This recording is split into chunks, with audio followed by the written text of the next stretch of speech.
back to the Dogecoin situation. Yes, there could be coins that are scams or that are not valuable, right? They're complete, like it's just a meme that pumps 500, 600% and is worth nothing. And just as fast as it goes up, it's gonna fall equally as fast. So I'm gonna start from kind of the top and from what I saw going on. We'll go, it's not gonna be extremely specific because it was just a little story.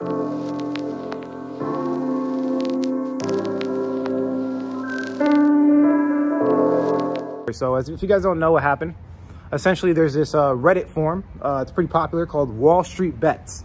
So Wall Street Bets jumped in, you know, started, I guess, trying to short squeeze. They basically short squeezed GameStop. This is just one situation. There was a couple of other companies that blew up in profit as well. So essentially, I'm not going to dive too deep into that because I know it can get a little complicated for most people. They don't know what a long and short is.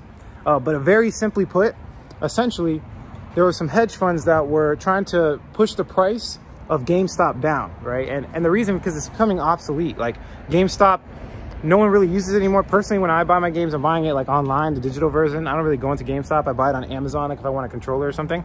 So it's becoming obsolete. The fundamentals suck pretty much. So they got these hedge funds trying to push the price of the company down all at once simultaneously, from my understanding. So Wall Street Bets got into the mix and they short squeezed them. So essentially they bought a whole bunch, right? Shooting the price up. I think it was like 130% or something like that. And it went viral. Everybody was going crazy. They were like, wow, like retail investors are fighting back. They're fighting back as institutions, right?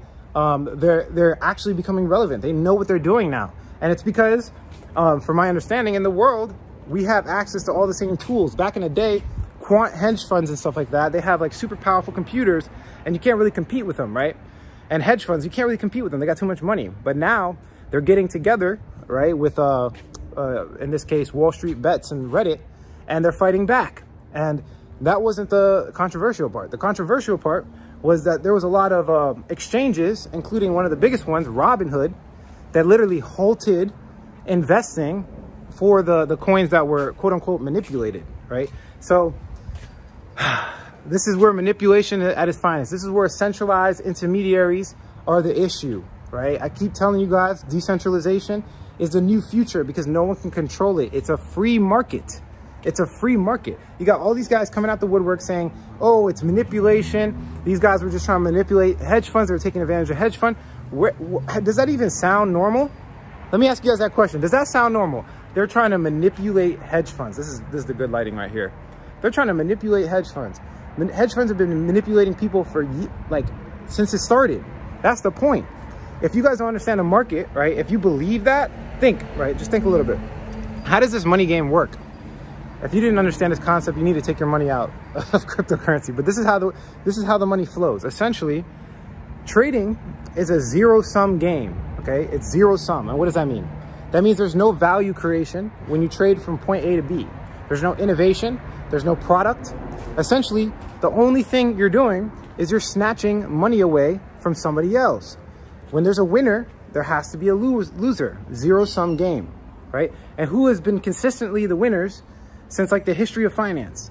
People with a lot of money can manipulate the market and snatch the bags away from people with less money. Okay, understand this. This is facts. This is facts.